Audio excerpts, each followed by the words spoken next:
Good morning students. आप सभी मित्रों का government.vlogs यूट्यूब चैनल पर हार्दिक अभिनंदन। हम अध्ययन कर रहे हैं बोर्ड परीक्षा 2023 के लिए महत्वपूर्ण प्रश्न। इससे पहले हमने क्लास 12th के फिजिक्स में 7 पाठों तक के महत्वपूर्ण प्रश्नों का अध्ययन किया है। आज हम अध्ययन करेंगे चैप्टर नंबर 8 के महत्वपूर्ण बोर्ड परीक्षा 2023 के लिए आने वाले संभावित क्वेश्चन, और उसमें सबसे पहले अध्ययन करेंगे मिशन 2x2। मिशन 2x2 का अर्थ है इस टॉपिक में से 2 अंकों के 2 प्रश्न आएंगे। एक प्रश्न तो आएगा आपका वस्तुनिष्ठ जो ज्ञान संबंधित होगा, और एक प्रश्न आएगा अति लघुरात्मक जो ज्ञानोपयोगी या अभिव्यक्ति से संबंधित होगा। कहने का तात्पर्य यह है कि जो क्वेश्चन नंबर फर्स्ट है उसका 9th वाला आएगा, और जो क्वेश्चन नंबर 3rd आएगा उसका 7th वाला क्वेश्चन इस चैप्टर से आने वाला है। प्यारे विद्यार्थियों, हम परिस्थितियां नहीं बदल सकते हैं, हम केवल मन स्थिति बदल सकते हैं। परिस्थितियां बदलने में बहुत जोर आता है, परंतु हम अपनी मन स्थिति को बदलने में कोई जोर नहीं आता है। किसी ने सही कहा है, मैं लगा रहा था उम्र परिस्थितियां बदलने को गालिम, जिस दिन मन स्थिति बदली उसी दिन परिस्थितियां बदल गई। तो डियर स्टूडेंट्स, अपनी परिस्थितियां नहीं बदलें, अपनी मन स्थिति बदलें। मन स्थिति बदलने से काम संभव है। तो लीजिए क्वेश्चन नंबर फर्स्ट के 9th का फर्स्ट क्वेश्चन। क्रिस्टल संरचना का अध्ययन किया जाता है, और क्रिस्टल संरचना का अध्ययन किसमें किया जाता है? एक्स किरणों द्वारा किया जाता है। क्रिस्टल संरचना का अध्ययन एक्स किरणों द्वारा किया जाता है। तो राइट आंसर बी वाला होगा। क्वेश्चन नंबर 2 है, विद्युत चुंबकीय तरंगों की प्रकृति होती है। यह हमने मैक्सवेल भाई साहब ने ड्राइव कर दिया था कि विद्युत चुंबकीय तरंगों की प्रकृति अनुप्रस्थ होती है। इससे पहले हाइगेन वगैरह जो वैज्ञानिक आए थे उन्होंने अनुदैर्घ्य मान रहे थे, परंतु विद्युत चुंबकीय तरंगों की प्रकृति क्या होती है? अनुप्रस्थ होती है। नेक्स्ट है, बैंड चौड़ाई निर्भर करती है। बैंड चौड़ाई, देखो बैंड चौड़ाई क्या होती है? ω2 माइनस ω1 बराबर L/R होती है, परंतु हम ये जानते हैं कि ω2 2πf2 माइनस 2πf1 बराबर L/R। तो F2 माइनस F1 बराबर L/2πR। तो ये किस पर आ रही है? आवर्ती पर आ रही है। तो ये कौन सी आवर्ती होगी? वाहक आवर्ती होगी। कौन सी आवर्ती होगी? तो बैंड चौड़ाई वाहक आवर्ती पर निर्भर करती है। बैंड चौड़ाई वाहक आवर्ती पर निर्भर करती है। नेक्स्ट क्वेश्चन देखिए, निम्न में से कौन सी विकिरण की तरंगदैर्घ्य न्यूनतम होती है? डियर स्टूडेंट्स, गामा किरणों की तरंगदैर्घ्य न्यूनतम होती है। गामा किरणों की तरंगदैर्घ्य न्यूनतम होती है, परंतु आवर्ती अधिकतम होती है। गामा किरणों की आवर्ती अधिकतम होती है और तरंगदैर्घ्य न्यूनतम होती है। तो आप इसका उल्टा भी प्रश्न पूछा जा सकता है, निम्न में से कौन सी विकिरण की आवृत्ति अधिकतम होती है? तो क्या होगी? गामा किरणें। तरंगदैर्घ्य न्यूनतम होगी तो वो क्या होगी? गामा किरणें।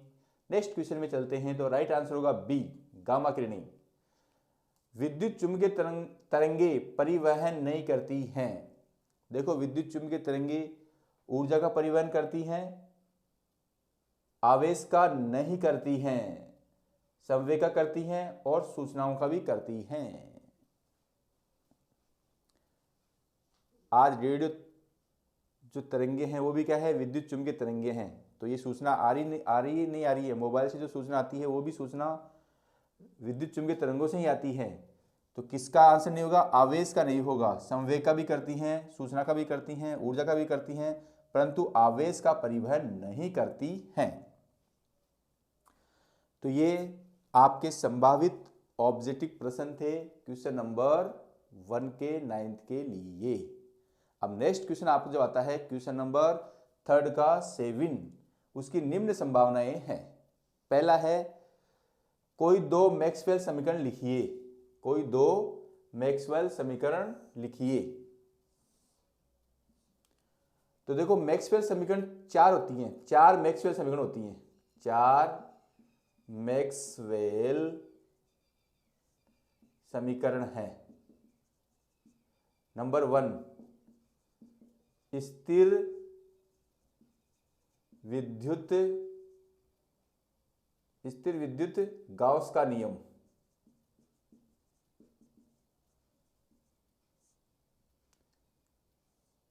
किसी बंद पृष्ठ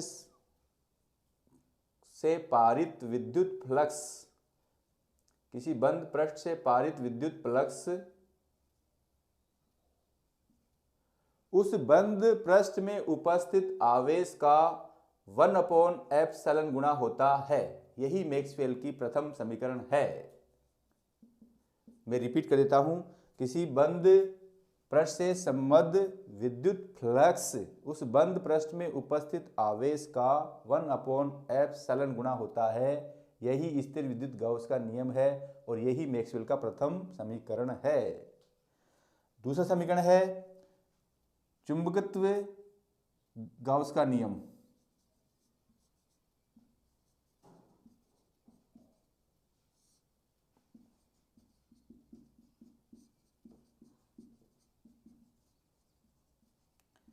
किसी बंद पृष्ठ से संबद्ध चुंबकीय फ्लक्स का मान शून्य होता है। किसी बंद पृष्ठ से संबद्ध चुंबकीय फ्लक्स का मान शून्य होता है। यह मैक्सवेल की दूसरी समीकरण है। तीसरी समीकरण, फैराडे की विद्युत या फैराडे का विद्युत चुंबकीय प्रेरण E बराबर -d∅b/dt बराबर होता है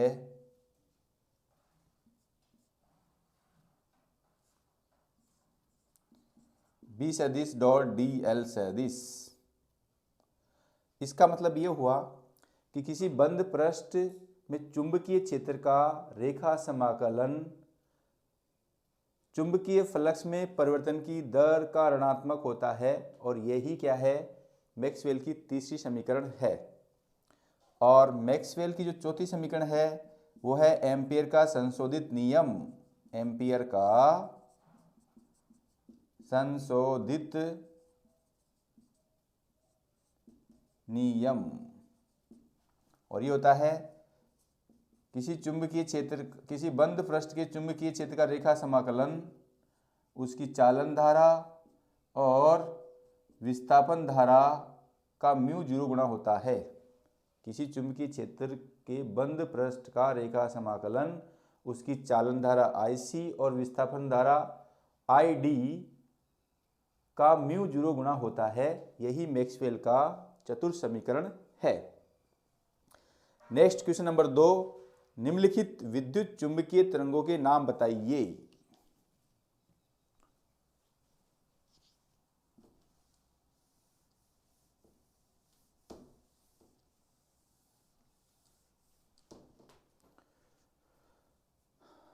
पहला है, मांसपेशियों के खिंचाव को दूर करने में सहायक होती हैं। मांसपेशियों के खिंचाव के दूर करने में जो सहायक तरंगे होती हैं उन्हें हम कहते हैं अवरक्त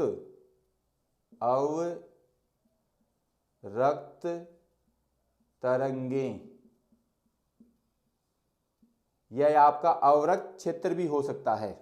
मांसपेशियों के खिंचाव को दूर करने में सहायक विद्युत चुंबकीय तरंगों का नाम है अवरक्त तरंगे या अवरक्त क्षेत्र।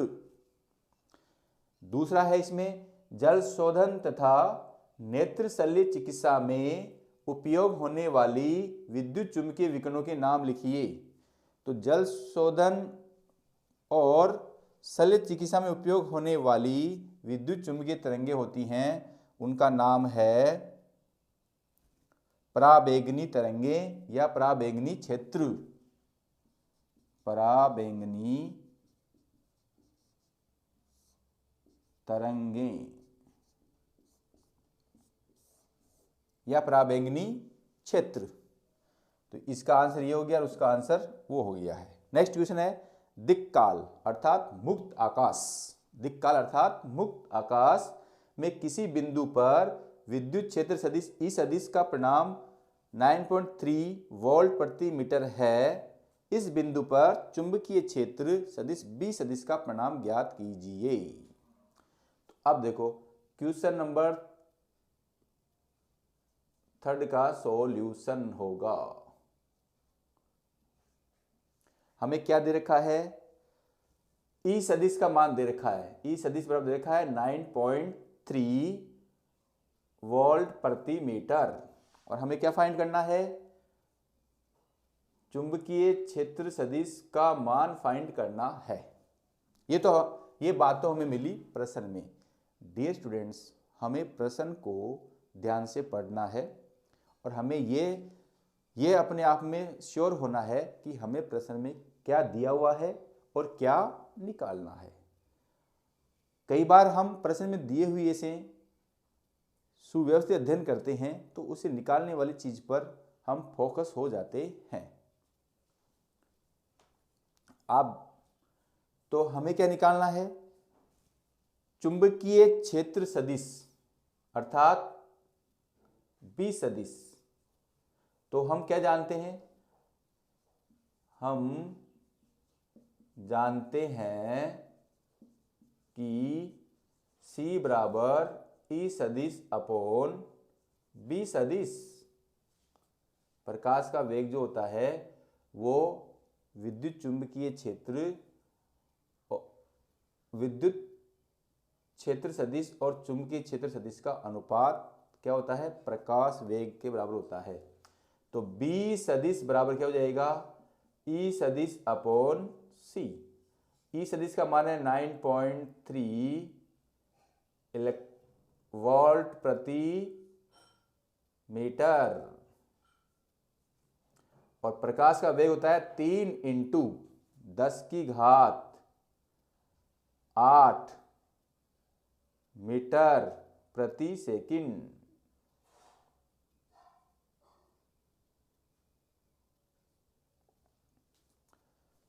अब देखो 3 1 जा 3, 3 3 जा 3, पॉइंट का पॉइंट 3 1 जा 3, तो यहाँ पर आ जाएगा 3.1 × 10⁹ वोल्ट सेकंड प्रति मीटर स्क्वायर और 3.1 × 10⁻⁹ वोल्ट सेकंड प्रति मीटर स्क्वायर 2, यानी मीटर स्क्वायर की पावर -2 को हम कहते हैं टेस्ला। क्या कहते हैं, टेस्ला। ये क्या है, चुंबकीय क्षेत्र का मात्रक है। अतः चुंबकीय क्षेत्र सदिश का मान 3.1 × 10⁻⁹ टेस्ला है।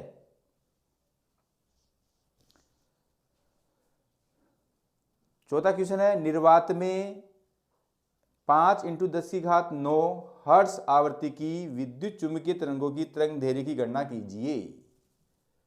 तो यहां पर हम 3rd की जगह 4th कर देंगे और वही क्या दिया हुआ है वो हम बोर्ड पर लिखेंगे। तो हमें क्या दे रखा है, आवर्ती दे रखा है। देखो मैंने पहले भी कई वीडियो में बताया है कि जो आवर्ती होती है उसे हम एफ से भी लिखते हैं, उसे न्यू से भी लिखते हैं, ये हमने देखा हुआ है। आवर्ती को एफ से भी लिखते हैं, न्यू से भी लिखते हैं, तो हम यहां पर लिखेंगे इसको न्यू से। तो आवर्ती न्यू बराबर दे रखा है 5 × 10⁻19 हर्ट्ज। हमें निकालना क्या है, हमें निकालना है लैम्डा तरंग दैर्ध्य। तो हम जानते हैं कि सी बराबर होता है न्यू लेमडा। सी बराबर क्या होता है? New lambda. तो डेट सिंप्लाइज न्यू बराबर जाएगा सी लेमडा। अब न्यू तो हमें फाइंड करना है। सी कितना है? 3 × 10⁸ मीटर प्रति सेकंड।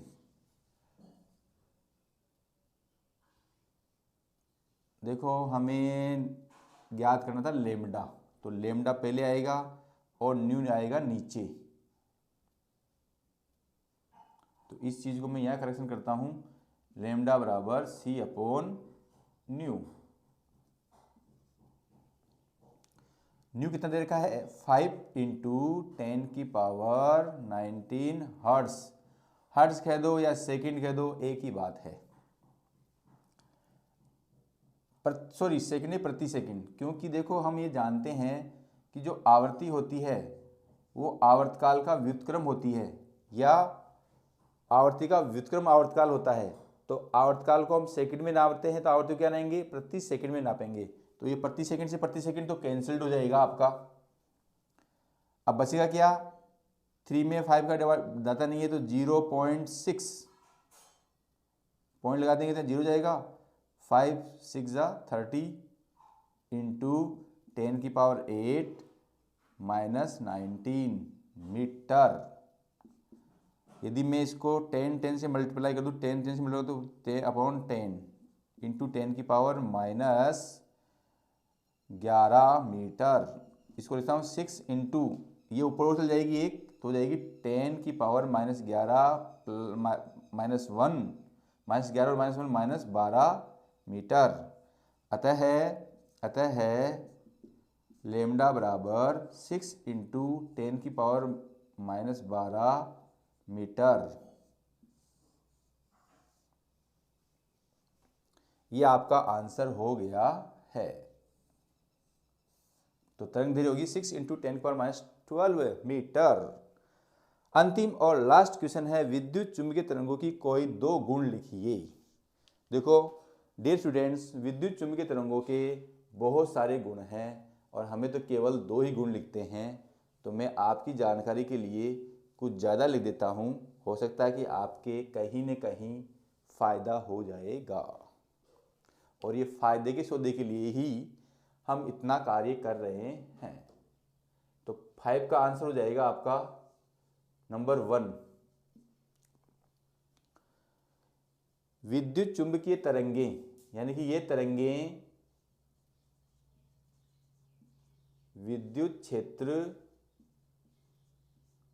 वह चुंबकीय क्षेत्र, ये तरंगे यानी कि विद्युत चुंबकीय तरंगे विद्युत क्षेत्र और चुंबकीय क्षेत्र से परस्पर लंबवत होती है।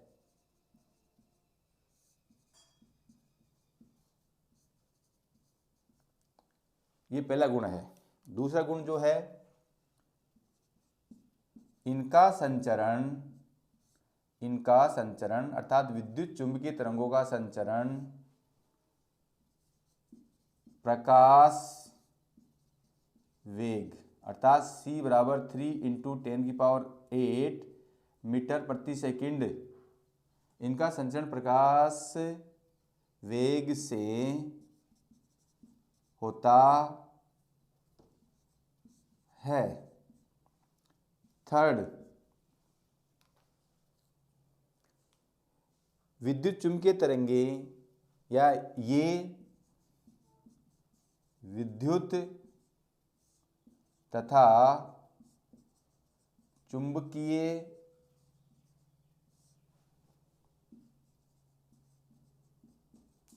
क्षेत्रों से विद्युत चुंबकीय तरंगे विद्युत तथा चुंबकीय क्षेत्रों से विक्षेपित नहीं होती हैं। विक्षेपित नहीं होती हैं क्योंकि ये उदासीन होती हैं। चौथा देखिए, ये तरंग दैर्ध्य पर निर्भर नहीं करती हैं। ये तरंग दैर्ध्य पर निर्भर नहीं करती हैं।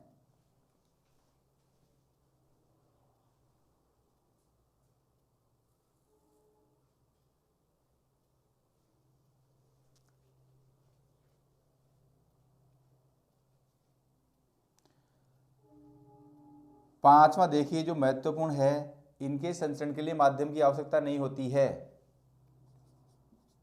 इनके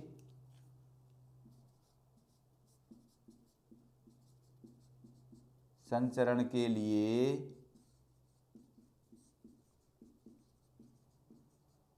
माध्यम की आवश्यकता नहीं होती है। इनके संचरण के लिए माध्यम की आवश्यकता नहीं होती है। हमें केवल विद्युत चुंबकीय तरंगों के दो गुण लिखने थे। इनका संचरण प्रकाश वेग से होता है। इनका संचरण मुक्त आकाश में, थोड़ा सा यहीं एक वर्ड बोलते हैं, मुक्त आकाश में, मुक्त आकाश में प्रकाश वेग से होता है। इनका संचरण मुक्त आकाश में प्रकाश वेग से होता है। तो डियर स्टूडेंट्स, आप मेरे government.vlogs यूट्यूब चैनल को लाइक, कमेंट्स और सब्सक्राइब करना नहीं भूलें। प्यारे विद्यार्थियों, मैं आपके लिए इतनी गहन मेहनत करता हूं, तो आपकी भी एक छोटी सी कोशिश मेरे लिए फायदा हो सकती है। धन्यवाद।